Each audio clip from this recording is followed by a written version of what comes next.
RCF.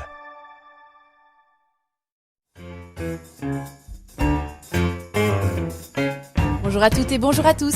Bienvenue dans ce nouveau numéro des Curiosités cinéphiles, un numéro consacré au cinéma sous toutes ses formes. Film en salle ou en VOD, livre ou encore concours pour remporter un jeu que vous allez probablement beaucoup aimer. Vous l'aurez compris, l'émission de ce mois sera à nouveau très variée. De Babylone à la guerre des Lulus, de Annie Colère à You People, place au 7e art et à notre équipe, composée à distance de Muriel et Thomas. Bonjour. Bonjour les amis. Bonjour à tous. Et à mes côtés, François. Bonjour tout le monde, j'espère que vous allez bien. Et quoi de plus normal que d'ouvrir ce numéro par un film qui a défrayé la chronique, Babylone de Damien Chazelle. Quand je suis arrivé à Los Angeles, il y avait marqué sur toutes les portes « Interdit aux acteurs et aux chiens ». J'ai changé la donne. Êtes-vous prêts pour quelque chose de nouveau? Wow! Tranquilo, tranquilo, señor.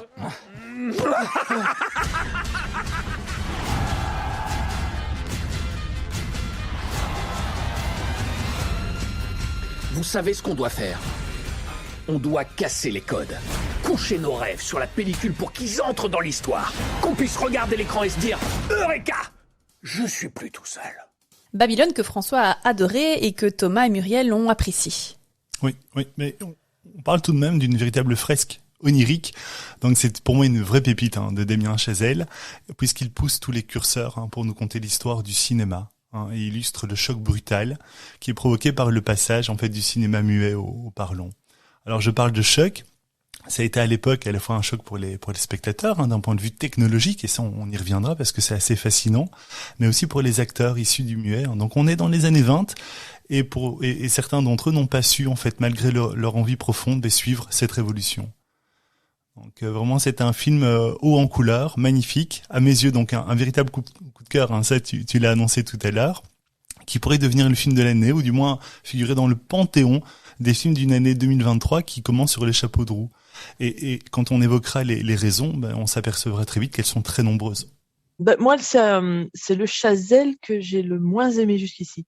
Pas parce qu'il est pas bon, au contraire, pour toutes les raisons que François a annoncées, mais parce que je le trouve moins abouti et moins parfaitement maîtrisé que ses films précédents, parce qu'il nous a habitués vraiment à des films vraiment des petites symphonies parfaites en fait. Ici, peut-être qu'il a voulu en mettre un peu trop. Et plus j'y repense, même si j'ai apprécié le film dans son ensemble, c'est pour moi une de ses œuvres à vivre absolument sur le grand écran, quand on aime le cinéma en tout cas. Mais j'ai aussi trouvé qu'il y avait un certain déséquilibre entre les séquences.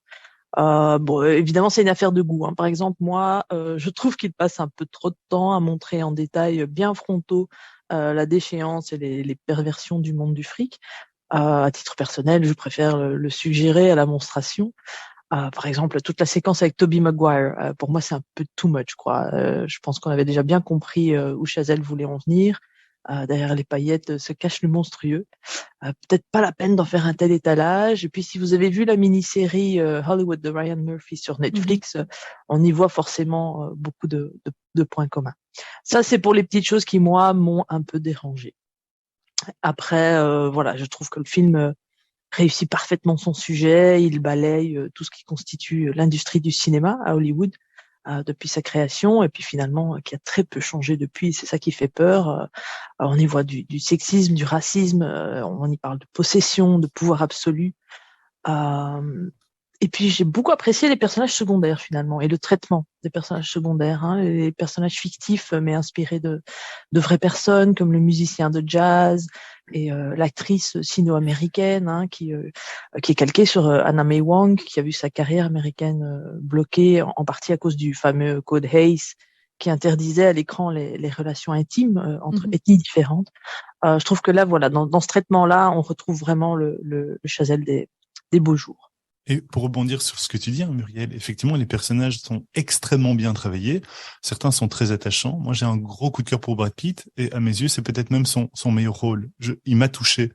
J'ai été ému. Vraiment, on peut pas dévoiler ce qui advient du personnage, mais vraiment, il a une profonde lucidité, une sincérité sur ce monde qui se transforme sous ses yeux. Il est impuissant. Et c'est vraiment tellement beau. Et puis tu parles des rôles, il faut quand même savoir qu'il y a 6 rôles principaux entouré de toute une galerie de personnages d'arrière-plan. Et c'est ça aussi, c'est ceux dont tu parlais, qui sont extrêmement intéressants en eux-mêmes. Et tu parlais de la longueur du film, qui n'a pas dérangé François, mais qui était un peu plus ennuyeux en tout cas du côté de Muriel. Et je pense que Thomas, tu as eu ce même ressenti au niveau de la longueur. Oui, oui, tout à fait. Bon, on va peut-être, je vais commencer par le positif puisque je dis apprécié, mais c'est plus qu'apprécié. Moi, je trouve que c'est un très très bel hommage à l'âge d'or hollywoodien, même si le sujet a déjà été traité à plusieurs reprises au cinéma. On a une plongée vraiment dans le destin tragique des stars du muet. Il y en a eu quelques-unes qui sont tombées avec l'arrivée du parlant à la fin des années 20. Je pense à Douglas Fairbanks, par exemple, Mary Pickford, qui étaient d'immenses stars du muet et qui n'ont pas survécu au parlant. Je trouve qu'il y a énormément, on va se concentrer sur le positif avant de parler des longueurs, mais je trouve qu'il y a une scène, moi, qui m'a vraiment beaucoup touché, c'est cette séquence où Chazelle nous montre l'envers du décor. La difficulté de réaliser un film sonore, on ne se rend pas compte, on pense qu'il y a juste qu'à brancher un micro et parler, mais c'était bien plus que ça. Donc il s'attarde assez bien sur cette scène qui est très réaliste, hein. Il nous plonge vraiment dans le cœur d'un tournage des premiers films de l'époque. Donc ça, c'est pour moi la scène culte, voilà, point de vue cinéphile. Au niveau des longueurs, bon, j'ai envie de dire, le réalisateur aurait pu faire un excellent film de 2h30. Il a préféré réaliser un bon film de 3h10. En résumé, pour moi, c'est ça. Il y a une demi-heure, voire 40 minutes de trop. Des longueurs inutiles où on a des sous-intrigues qui n'apportent pas grand-chose finalement. Je vais citer l'exemple de la scène de la gerbe de Nelly en pleine soirée mondaine, la scène du serpent aussi, on va pas dévoiler toute l'intrigue, mais il y a un petit côté de Tarantino aussi dans certaines exagérations de certaines séquences. C'est tout à fait passable. Donc, pour moi, il devrait peut-être y avoir une version longue et une version courte. Et ça, c'est un peu mon point de vue.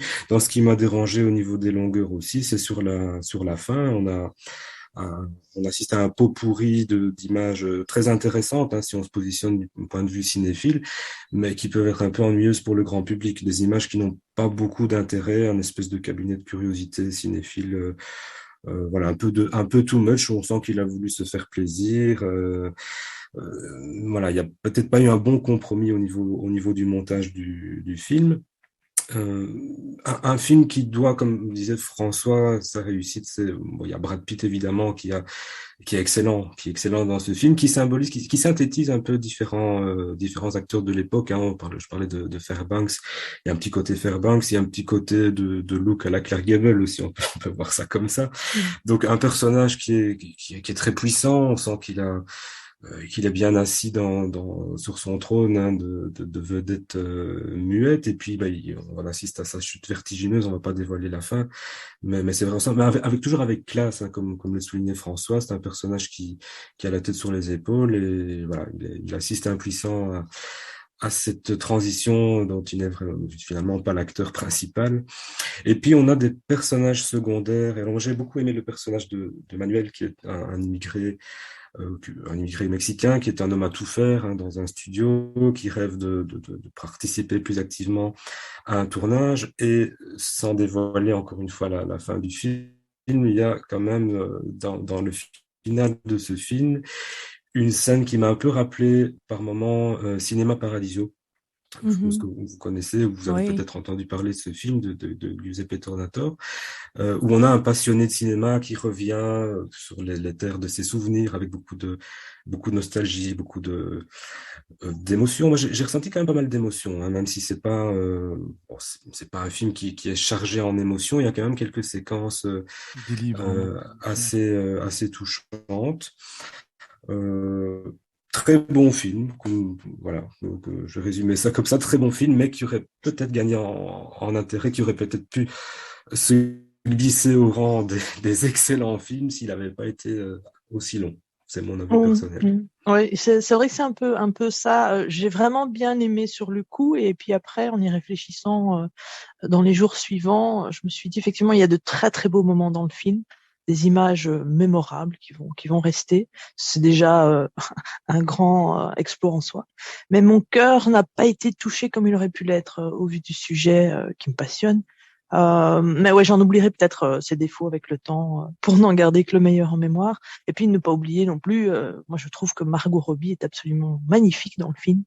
Tout à fait, oui. Elle a rarement démontré toute une palette de jeux comme ça dans ses autres films. Enfin, si dans I, Tonya, elle était déjà assez exceptionnelle. Ah oui.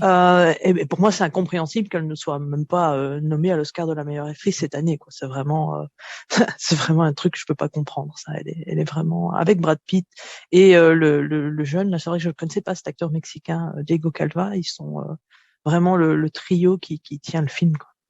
Un film qui a été Exactement. boudé finalement pour les Oscars. Il n'est même pas repris dans les meilleurs films, meilleur réalisateur. Il est au niveau des décors, par exemple. Comme Muriel le disait, enfin, et là, je dois avouer que c'est assez consternant. C'est un film qui critique L'industrie cinématographique. Mhm. Et donc, on dirait Mhm. que Hollywood n'aime pas se regarder dans le miroir. Et pourtant, Mhm. elle n'a pas fondamentalement changé. On est dans les années 20, mais finalement, il y a encore des points à retravailler pour s'améliorer. Mhm. Et pour rebondir un peu sur ce qui Oui. s'est dit, et c'est là, moi, je suis un peu en rupture totale avec vos avis. C'est parce que les longueurs que vous avez épinglées, pour moi, elles sont nécessaires dans ce spectacle baroque. Je vois, moi, un spectacle baroque, grandiloquent, de tous les superlatifs. Et donc, il y a des scènes géniales, des scènes qui moi, m'amusent énormément, mais qui touchent aussi énormément. Tu parlais, Thomas, d'une scène culte tout à l'heure, et pour moi, il y en a pas qu'une, il y en a beaucoup. Comme ce Ah oui, chanteur non, de il y jazz, en a, où on lui il y en a, demande, il y il en a est trop quelques-unes, exposé en à la effet. lumière, et il paraît comme blanc à côté de ses camarades noirs, et on lui demande de se repoudrer le visage. Et Mhm. on ne comprend pas, enfin lui ne comprend pas, et il y a une humiliation, qui est une violence symbolique, mais totale, qui est donnée. Et il y a un autre élément dont on doit évoquer, c'est la bande originale, signée Justin Hurwitz, qui est un élément par entière, qui est une composante dominante du film, teintée de jazz. Celle-ci est magnifique, sauvage, et porte véritablement sublime le film. Oui, enfin, Revitz, de toute façon, et Chazelle, c'est un duo gagnant, je pense, pour encore de nombreuses années. Et oui, bah, c'est ce genre de film justement qui permet de développer un peu sa culture musicale. L'air de rien, des airs comme ça entêtants qui restent en tête et puis qui peuvent pousser justement à aller découvrir la musique jazz. Actuellement, c'est toujours très bonne chose à faire au cinéma, quoi, comme médium. Et puis il y a tellement de points positifs. La réalisation, il a tourné en 35 mm. Il a choisi l'anamorphique pour capturer justement un Los Angeles avec un champ de vision le plus large possible. Il s'est entouré de ses acolytes. Donc on peut évoquer Linus Sandgren. Il avait fait First Man, il a fait La La Land aussi. Et en fait, cette photographie, elle marque durablement nos rétines. C'est un réalisateur qui a été au bout de sa vision. Thomas, tu peux épingler cette fin, effectivement, cinéma parodisio, et je te rejoins, mais totalement. Et puis on voit ce qu'advient le cinéma. Et en fait, ce film, c'est une déclaration d'amour du cinéma. C'est un réalisateur qui aime profondément son médium et qui jusqu'au bout veut transmettre sa passion. Et moi, j'ai Il va pas trouvé jusqu'au ça bout de, too oui, much. Moi, j'ai trouvé ça touchant, bien de son vu, envie. juste. Mhm. Et c'est vraiment magnifique. Et la justesse, elle vient même dans les décors. Avec cette envie de tourner en réel, sans trop d'artifice. C'est un film qui est généreux. Et alors, tu parlais, Thomas, de la scène avec la capture du son. Mais en fait, quand on Oui, pense oui. donc dans le film, ce sont plein de petits studios qui ont été recréés. Et au final, il y a une sorte de mise en abîme géniale. Le cinéma dans Tout le à fait. cinéma. Le Tout à cinéma fait. dans le cinéma. Comme dans Ah oui, non, Blonde, mais c'est en un film fait. qui a Exactement. beaucoup de qualité. Ça, je ne renie pas du tout. J'ai vraiment passé un très bon moment en regardant ce film. Mais voilà, est-ce que le spectateur lambda va apprécier comme tel? Je ne sais pas. C'est la question que je me Oui. pose. Parce que oui, évidemment, on voit cette déclaration, comme tu dis, François, cette envie qu'il a eu d'aller jusqu'au bout de son rêve, et finalement, il l'a très bien fait. Mais voilà, moi, c'était ma question. Est-ce que finalement, le spectateur moyen, lambda, va apprécier de la même manière, compte tenu de ces sous-intrigues qui sont pas spécialement nécessaires. Ça apporte visuellement, c'est très bien, comme tu l'as souligné, c'est extrêmement bien réussi, extrêmement bien reconstitué. Mais est-ce que ces sous-intrigues étaient nécessaires? Je ne sais pas. Il y a Moi, quelques, voilà, s'il y avait un choix à faire, je dirais, il y a quelques scènes à enlever pour garder un très bon spectacle pour un public lambda, ou est-ce qu'on garde une version longue? Peut-être la raison pour laquelle, entre guillemets, le film fait un four aux États-Unis. Aux États-Unis, il n'a pas l'accueil qu'il reçoit en Europe. Peut-être parce que l'Europe, c'est la terre du cinéma et que les gens sont peut-être, quand je dis plus cinéphiles, peut-être davantage cinéphiles que cinéphages. Peut-être qu'aux États-Unis, en effet, un film de 3 heures passe mal avec ces scènes dont Thomas parlait, qui peuvent lasser un certain style de spectateur et qui peuvent, au contraire, séduire d'autres. Peut-être que c'est une des raisons pour laquelle il est boudé aux États-Unis, mais je parle au niveau des spectateurs lambda dont Thomas parlait tout à l'heure. Ce qui fait que nous, on a une espèce de culture cinéphile différente en Europe et qu'on aime peut-être ces propositions de cinéma. Faut pas oublier que Damien Chazelle a quand même des origines européennes et donc voilà, il a été biberonné au beau cinéma. Donc peut-être qu'en effet, il aurait fallu trouver un entre-deux, peut-être une version longue avec une director's cut et une version plus. Je sais pas. Parfois, c'est vrai que il faut savoir faire un choix. Qu'il soit boudé, c'est vraiment dommage parce que c'est un film qui mérite d'être vu et à tous les niveaux, qu'on soit cinéphile ou pas, il y a vraiment quelque chose une histoire intéressante et voilà, comme on disait, des acteurs, de l'émotion, des images. Donc c'est vraiment un film à voir, mais voilà, avec certaines questions, certaines. Moi, je me pose une autre question, pardon, Thomas, mais j'ai un peu peur pour l'avenir du cinéma. J'ai un peu peur. Quand on voit le film de Guillermo del Toro, que j'avais adoré, Nightmare Alley, qui a fait un four et qui proposait quelque chose qui sortait des sentiers battus. Quand on voit ce film-là, qui fait un four, quand on voit les dernières productions qui ont demandé un budget conséquent et qui reposent sur un scénario original et qui sont boudés par le public, eh bien, j'ai peur. J'ai peur de retomber dans les travers. J'ai peur de développer finalement que le cinéma de demain, ce soit, et pourtant j'adore les films d'action, j'adore les Marvel, mais qu'il n'y ait que des films de franchise. Parce que le public, finalement, ne va pas pousser les portes du cinéma pour voir autre chose que ce qu'il voit généralement, que ce qu'on lui donne, ce qu'on lui met. Et moi, voilà, c'est beaucoup plus large comme réflexion, mais ça me chagrine beaucoup. Et j'ai un peu peur pour demain.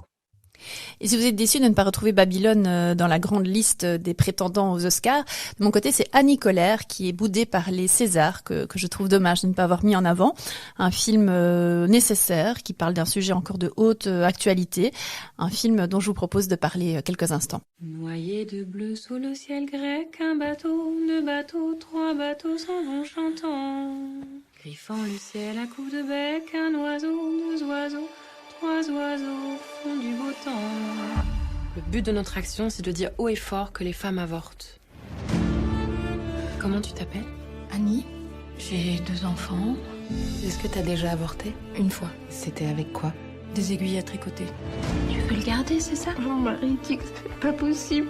Jusque-là, c'est les hommes qui ont le pouvoir de décider de nous mettre enceinte ou non. Alors si c'est nous, les femmes, qui pouvons choisir, et c'est la révolution. Jamais elles retrouveront la solidarité qu'on partage, toute cette tendresse. On peut pas s'occuper de toutes les femmes. Je vous rappelle qu'il y a quand même plus de 200 antennes du MLAC sur tout le territoire. Vous vous trompez de combat avec vos avortements, là. On agit concrètement pour les femmes. Si c'est ça qui te fait problème, il y a des millions de femmes en France et on est en train de discuter de savoir si on doit leur donner la liberté, l'autonomie de notre corps. Je veux que ma fille elle puisse avorter si elle a besoin. Les filles, elles ont besoin de moi. On est en train de gagner, là. Tu te rends compte de ça? Nous, on n'a pas besoin de toi, nous. On peut pas les empêcher d'avorter. Ils vont être obligés de s'y coller et de la changer, cette putain de loi.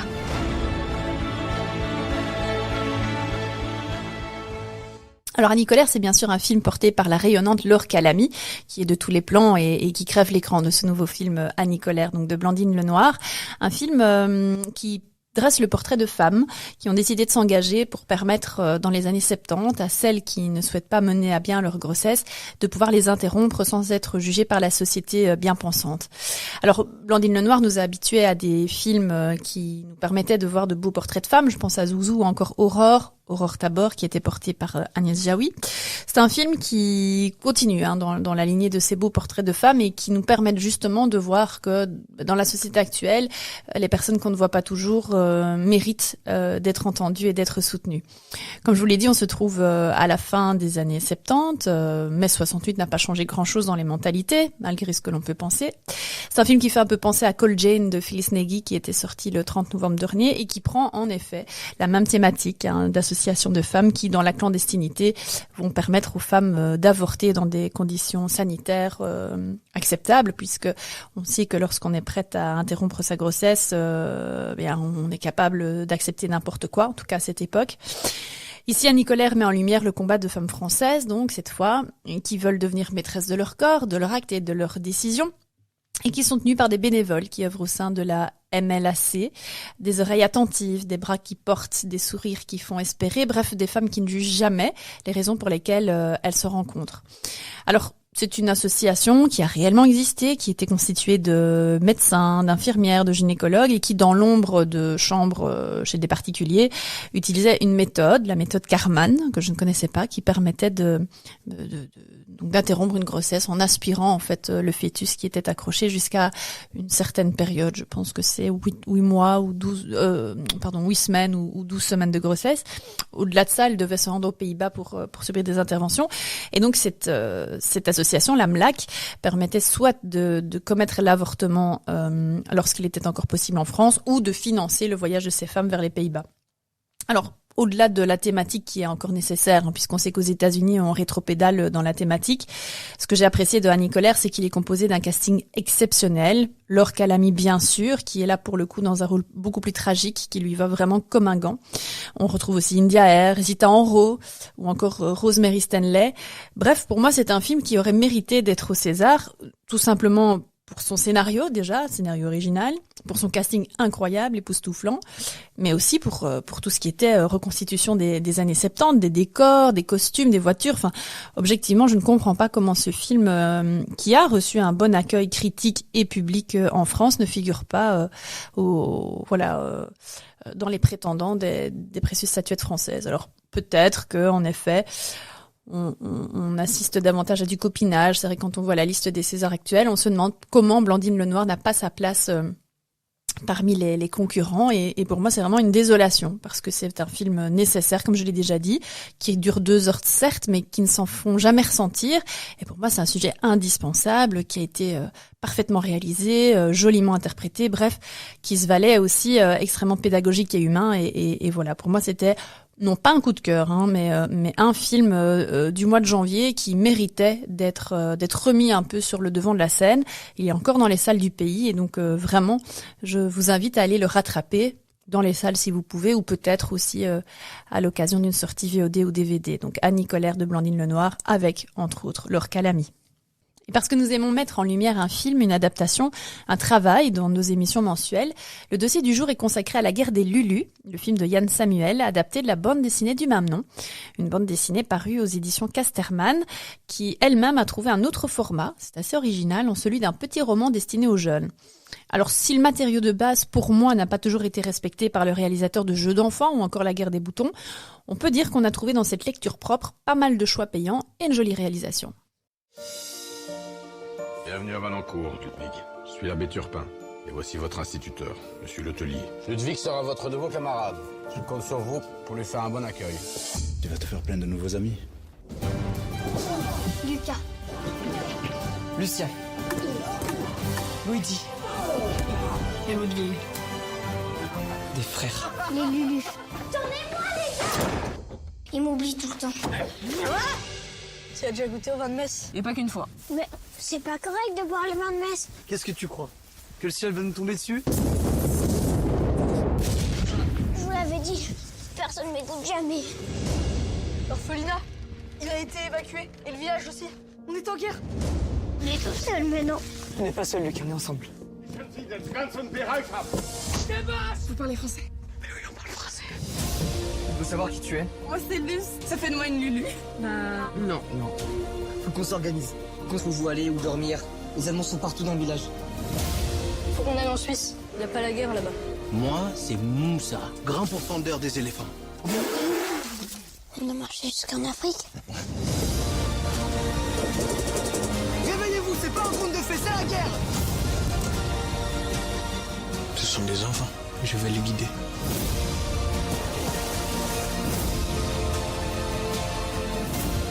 Pouvez-vous considérer que celui que vous estimez être votre ennemi pourrait devenir votre ami? La guerre, c'est pas un truc de fille. T'as compris? Oh, attendez-moi!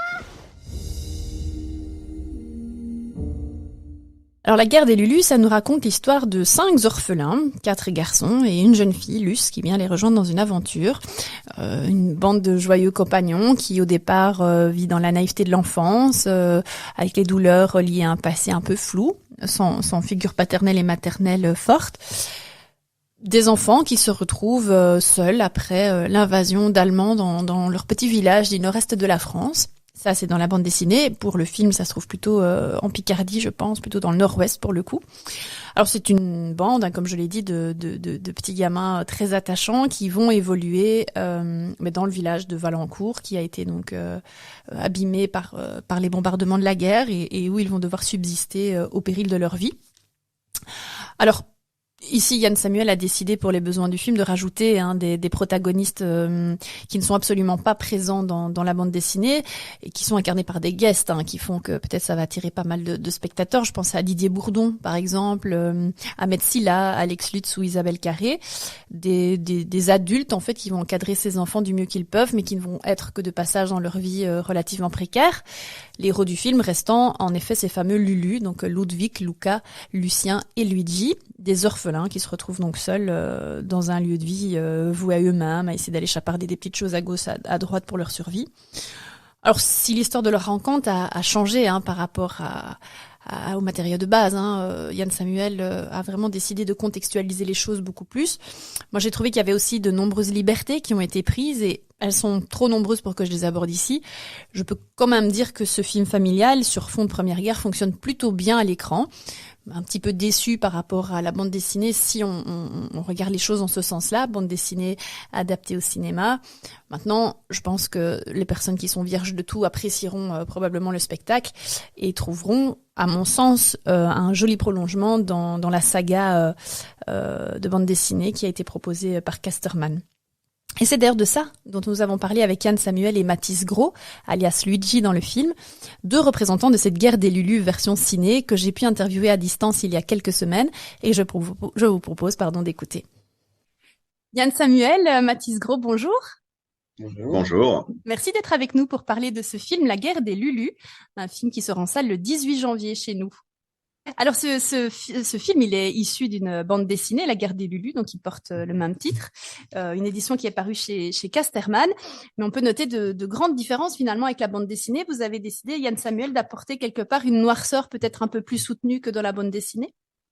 Une noirceur, je suis pas sûr parce que moi, quand j'ai lu la bande dessinée, d'entrée de jeu, je la voyais quand même assez sombre. C'est quand même un témoignage d'enfants, d'orphelins pendant une période particulièrement tragique. Donc, alors oui, disons que j'ai mis en lumière cette noirceur, voilà, pour faire un oxymore. Mais il y a pas que ça, parce qu'il y a aussi beaucoup de moments extrêmement légers. Ce que je trouvais très très très séduisant dans cette bande dessinée, c'était justement cette balance entre l'insouciance, la résilience des enfants qui est capable d'exploser de joie dans des moments les plus tragiques, et puis effectivement la lourdeur du contexte historique de la guerre de 14. Voilà.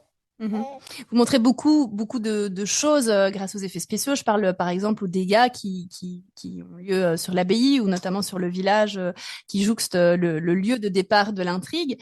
C'est vraiment quelque chose qui immerge énormément le spectateur. L'abbaye, c'est des effets spéciaux, mais le village, c'est pas des effets spéciaux, c'est vraiment un décor. On a eu le décor d'un village explosé avec des fumées. Enfin, il y a tout un travail.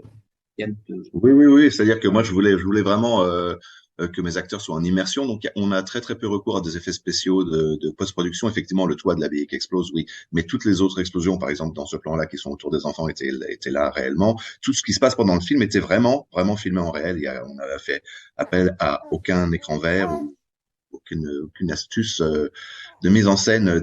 Voilà. Au contraire, c'est extrêmement concret, extrêmement réel. Mais je suppose d'ailleurs, Mathis, que ça permet de rentrer beaucoup plus dans la peau du personnage et dans son passé. Ah oui, bien sûr. Après, on a un gros travail en plus de ça, de tous ces décors, des tranchées, toutes les explosions dans le film sont réelles. Et tous les balles, c'était des balles à blanc, donc ça fait le même bruit.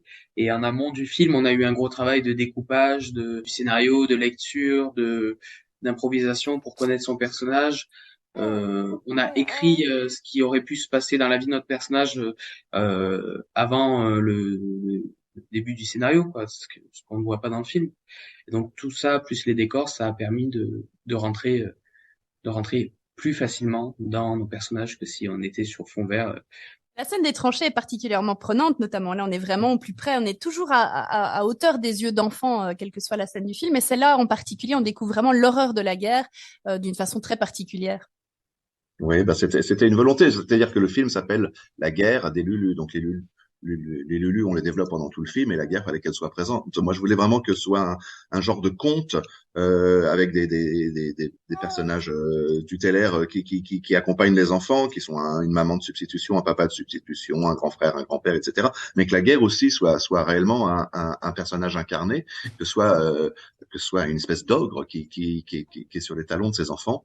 Moi, ça me plaisait beaucoup, en plus de l'incarner avec effectivement des textures et des visuels qu'on voit peu dans les films d'action aujourd'hui, où d'habitude c'est vraiment extrêmement dévastateur avec des espèces de boules de feu qui poursuivent les personnages. Et moi, au contraire, je voulais que ce soit des espèces de jaillissements qui sortent du sol comme des explosions. J'entends qu'il y a des explosions d'obscurité qui envahissent l'écran et qui encerclent les enfants comme des espèces de géants qui se dressent autour d'eux. Il y a un côté beaucoup plus graphique et réaliste, en fait, au bout du compte.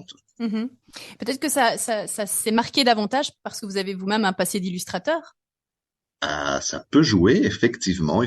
Bah oui, parce que j'ai illustré quasiment l'intégralité du film. J'ai fait le storyboard et puis je faisais aussi des planches qui représentaient ce que j'avais en tête. Je pense que c'est une bonne manière de communiquer avec les équipes et de montrer effectivement la vision, parce que c'est un film extrêmement visuel, extrêmement graphique. Il y a effectivement une charte de couleurs extrêmement pointue. J'ai voulu que le film passe du bleu nuit au jaune d'or, et en fait quasiment toutes les couleurs sont comprises dans ce spectre-là, quoi. En fait, on a balayé avec mon chef opérateur toutes les autres couleurs. On s'est beaucoup inspiré des autochromes de l'époque, qui sont les premières photographies de l'époque, couleurs.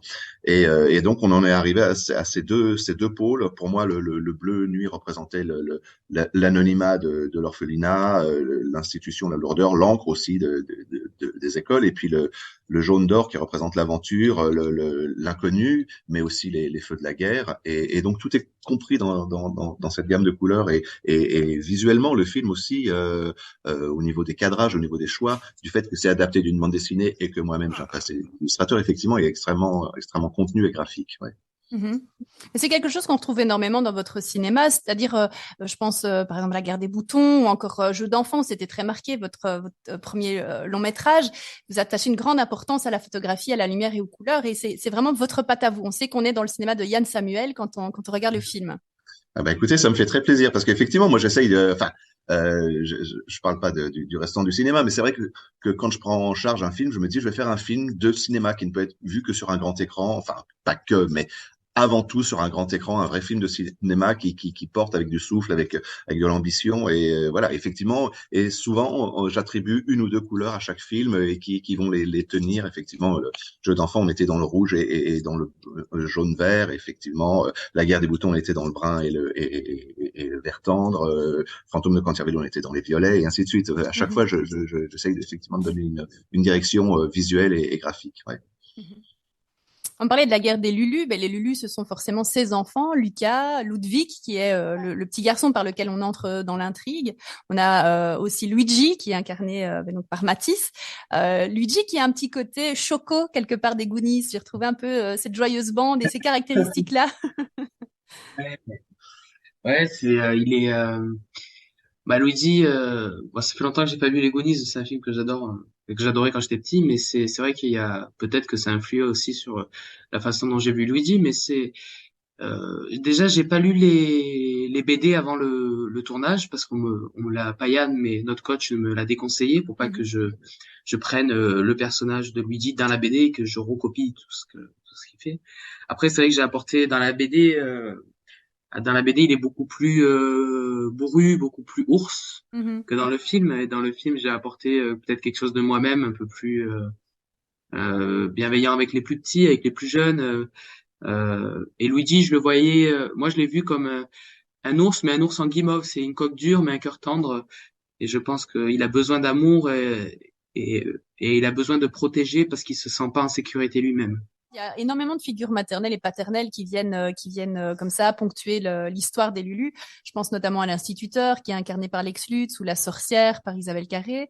Il y a aussi toute une série d'autres personnages plus tard, Ahmed Silla pour Moussa, donc des adultes qui viennent vraiment apporter tout leur soutien, tout leur amour, toute leur tendresse à des enfants qui, et cette phrase m'avait énormément marquée, je l'ai notée, qui disent on ne peut pas nous aimer, on ne porte la poisse, même nos mères, elles pouvaient pas nous aimer.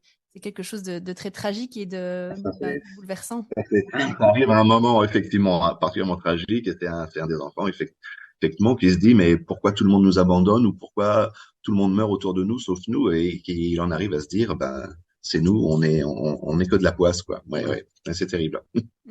Oui, j'allais dire, ces figures, elles révèlent beaucoup des enfants. Ça permet notamment à Luce ou à l'aîné des Lulu de comprendre un petit peu qui ils sont, leurs sentiments enfouis qu'ils n'ont jamais verbalisés peut-être. Oui, exactement, c'est un parcours initiatique. Chacun fait un cheminement en tenant la main de ses 5 enfants pour les amener peu à peu une espèce de forme d'enfance innocente à un état d'enfant adulte, d'enfant responsable et autogéré, quoi.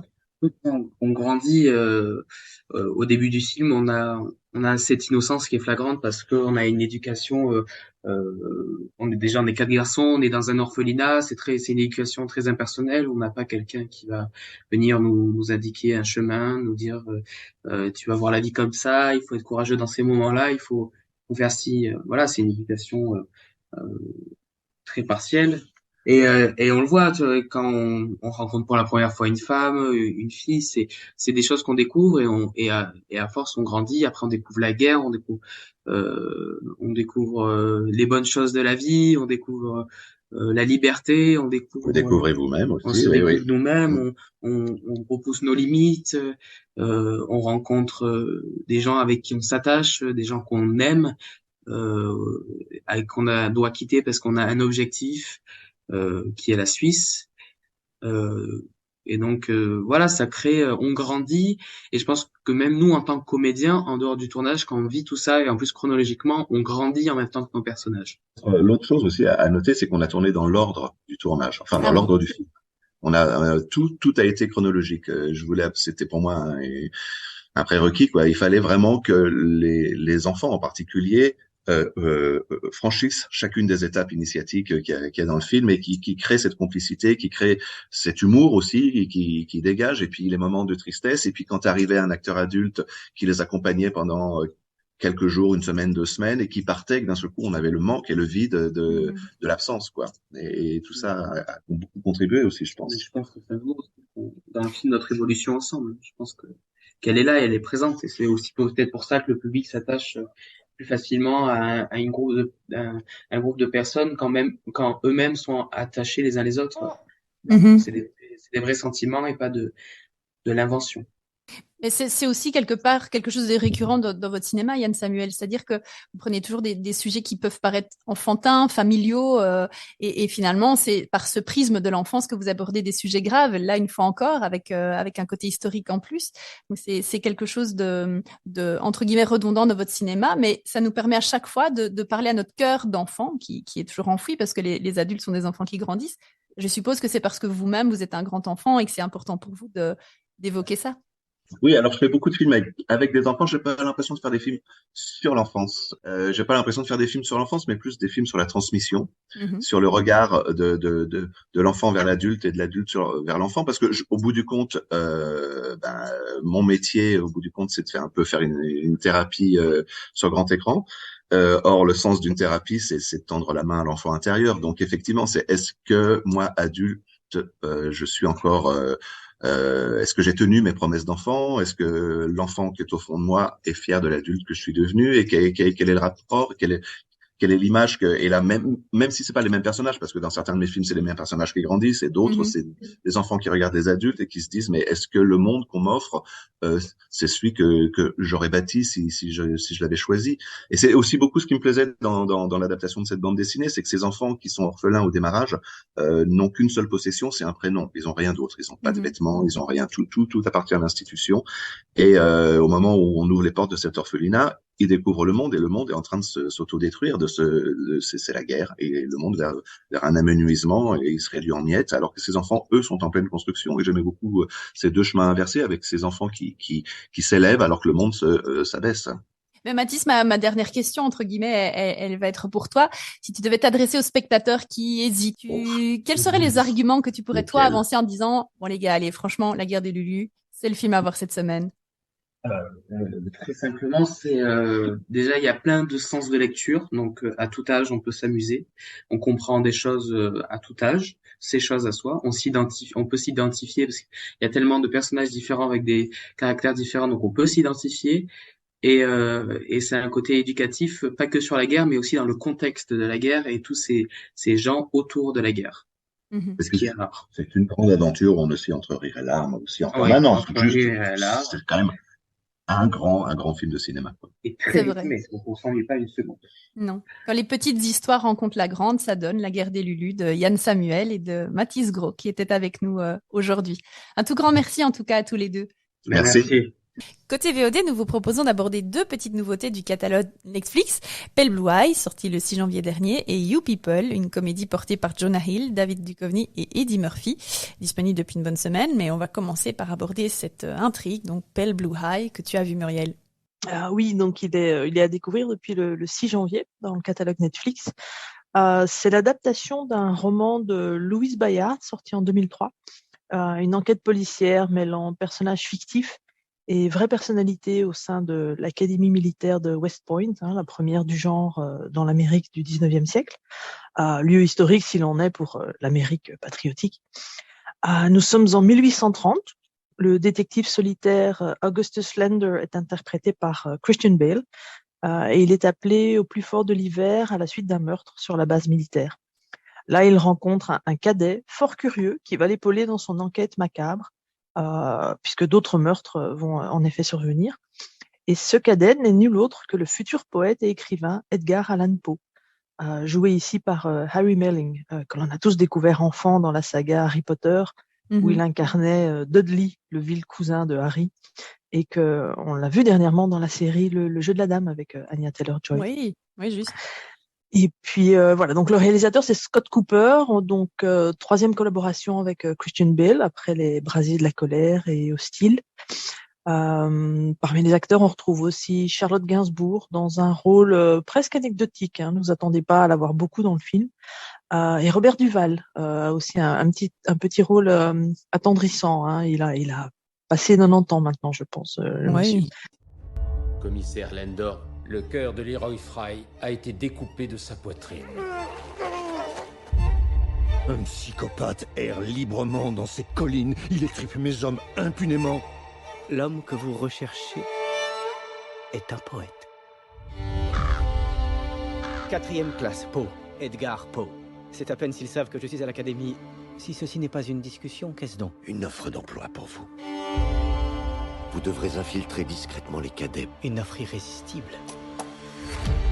On n'est pas plus proche de trouver qui est responsable de ces horreurs qu'il y a un mois, nom de Dieu! Je commence à penser que vous ne croyez plus en mes compétences pour mener à bien cette enquête. Ce n'est pas votre compétence qui est mise en doute, c'est votre loyauté. Y a-t-il une possibilité pour que ceci soit l'œuvre de Monsieur Poe? J'ai fait l'objet d'incessantes moqueries depuis mon arrivée ici. Vous devriez faire plus attention à ce que vous dites et faites.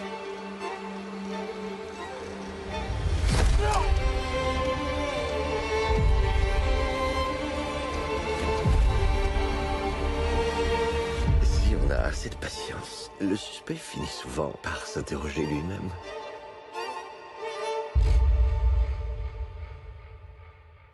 Visuellement, c'est un long métrage très réussi. Il installe bien son atmosphère glaciale qui correspond à l'univers de Poe en plus. Le rythme n'est pas trépidant. Donc, si vous avez un peu de mal avec la lenteur au cinéma, il est sans doute pas fait pour vous. Moi, j'ai justement apprécié cette façon de raconter une enquête policière à une époque et dans un cadre inédit. Et qui est vraiment porté par ces personnages. Alors en filigrane, on a le clash des classes sociales, les croyances, les dérives de l'âme humaine, des sujets somme toute perpétuels, quel que soit le lieu et l'époque. J'ai aussi vu un certain hommage, surtout à la fin, au film des studios Hammer, avec ce faux air de gothico fantastique. Et puis bon, pour terminer, je dois ajouter que la prestation de Harry Melling en Poe est vraiment fabuleuse et que rien que pour ça, son duo avec Christian Bale, ça vaut la peine d'être vu. Putain, mais qu'est-ce qui se passe? Mais qu'est-ce que vous foutez? Arrêtez! Aidez-moi! C'est bon, je descends. Mais vous pouvez rêver pour avoir vos 5 étoiles. Je suis pas un chauffeur Uber, je vous signale. Eh ben, honnêtement, on dirait votre jumelle. Oh la vache, ouais, c'est vrai qu'elle me ressemble. Je suis désolé, je vous assure. C'était complètement dingue. Tu sors avec une vraie Renoir? Je ne me suis jamais senti aussi compris par qui que ce soit de toute ma vie. Que ça te plaise ou non, on est ensemble maintenant. Évidemment que t'es ma copine. Je vais lui demander de m'épouser. T'as parlé à sa famille? Ouais, j'ai pas encore eu l'occasion de les rencontrer, c'est tout. Comment ça va? Racontez-moi tout. Je veux tout savoir. Lui, c'est ton grand-père blanc qui revient me hanter. Quoi? Ça va être de ma faute. Donc tu veux épouser ma fille? Oui, je le veux. Eh bien, Ezra, tu peux toujours essayer. Il me déteste? Toi non plus, tu peux pas dire que tes parents ont hâte de voir ma tête de blague sur la photo de famille. Salut! J'ai du mal à y croire. Tu es vraiment magnifique. Je trouve que la police a toujours fait vraiment de la merde avec la communauté noire. J'aime bien tes tresses. Merci. Exhibit avait des tresses. On s'est construit une vie de rêve tous les deux. Il faut juste qu'on la préserve. Oh, donc vous êtes tous musulmans. Des vrais de vrais. Ah, c'est génial. Ce coup-fil que je porte en ce moment est un cadeau qui m'a été offert par l'honorable Louis Farrakhan. Êtes-vous familier avec le travail de notre leader? Disons que je sais plutôt bien ce qu'il a dit à propos des juifs. C'est le moment de passer à table.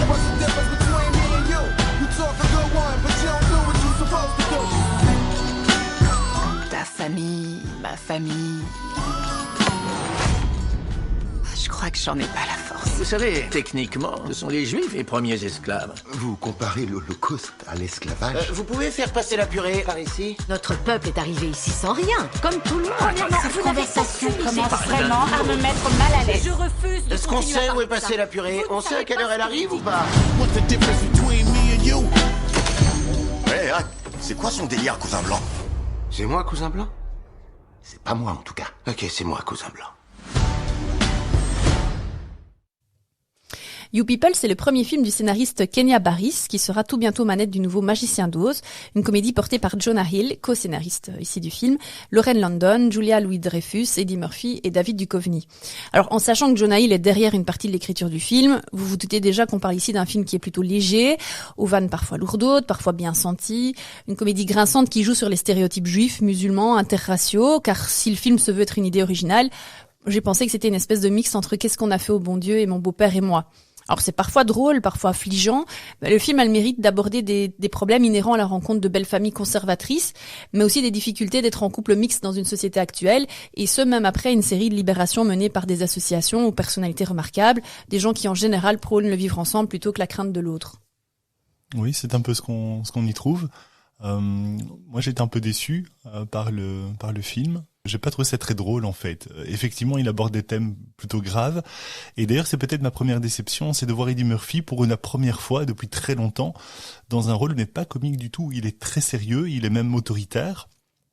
Et voilà, pendant presque tout le film, jusque peut-être un peu avant la conclusion, il se déride un peu, mais c'est particulier. Plutôt un beau-père radical comme ça.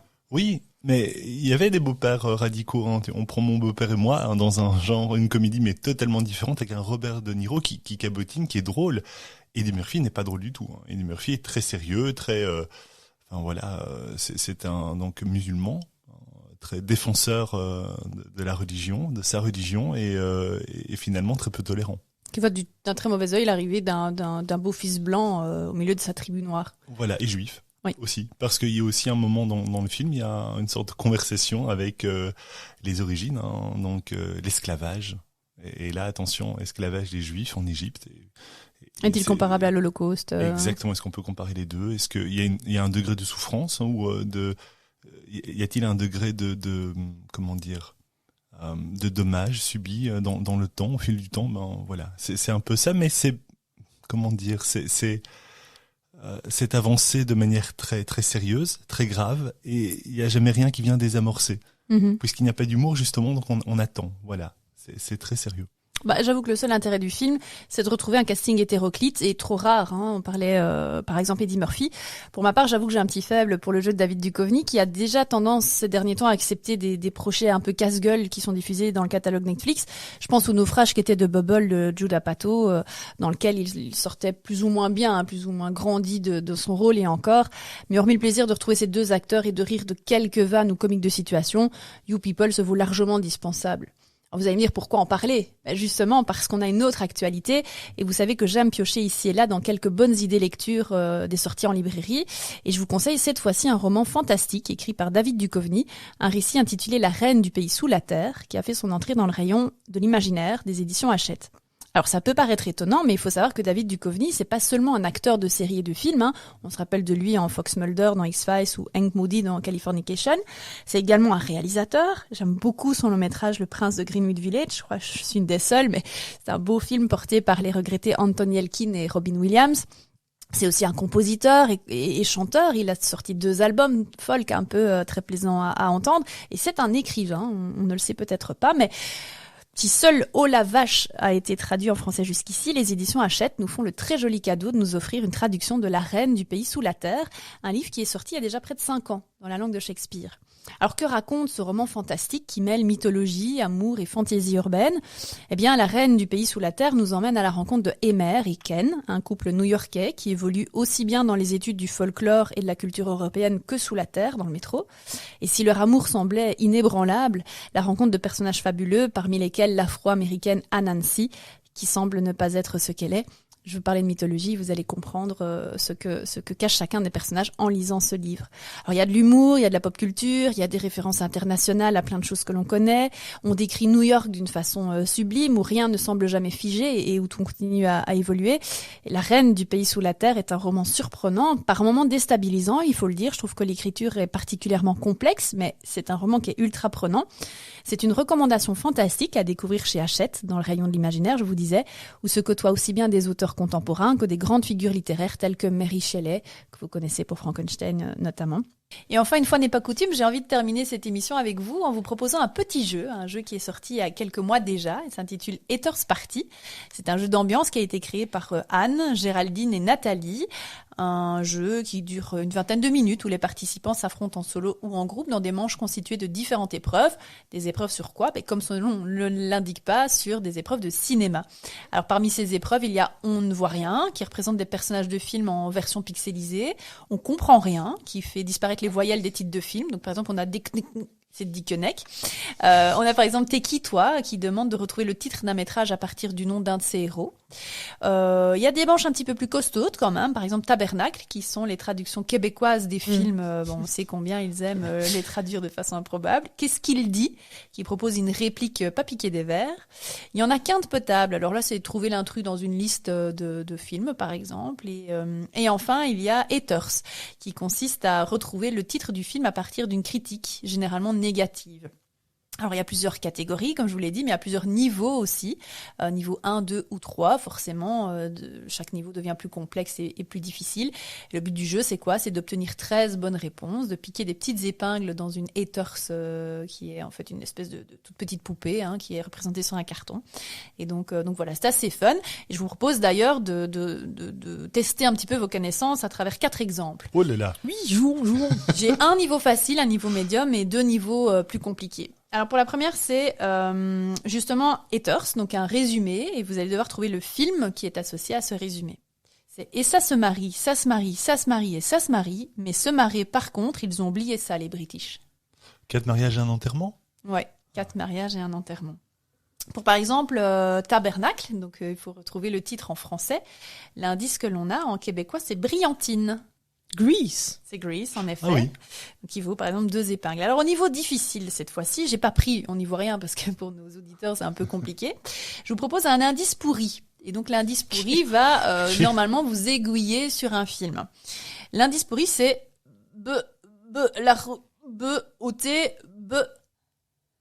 Non, j'ai pas.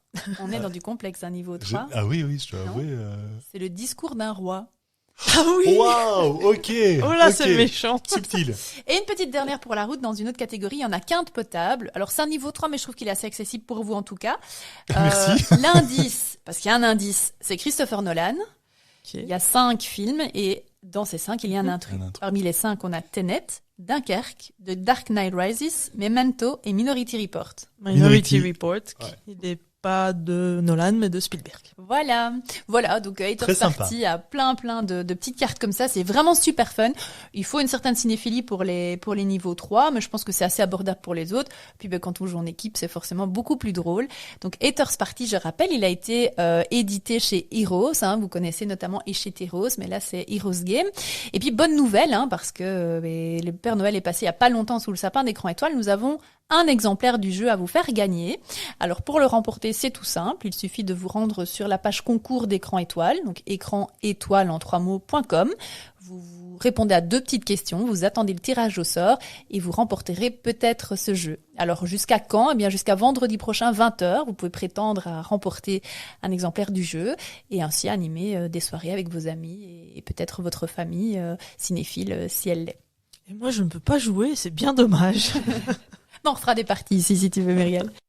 Si toutefois vous souhaitez suivre nos autres coups de cœur, nos avis, nos propositions, nous vous donnons rendez-vous sur notre site écran-étoile.com, donc en 3 mots, mais aussi sur le blog La Cinéphile en Voyage, tenu par Muriel, un site qui nous permet de partir sur les traces des lieux de tournage.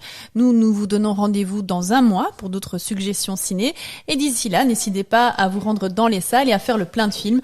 Merci Thomas, merci François et merci Muriel d'avoir répondu présent et à bientôt pour de nouvelles curiosités cinéphiles. Très vite. Au revoir. Bonne écoute.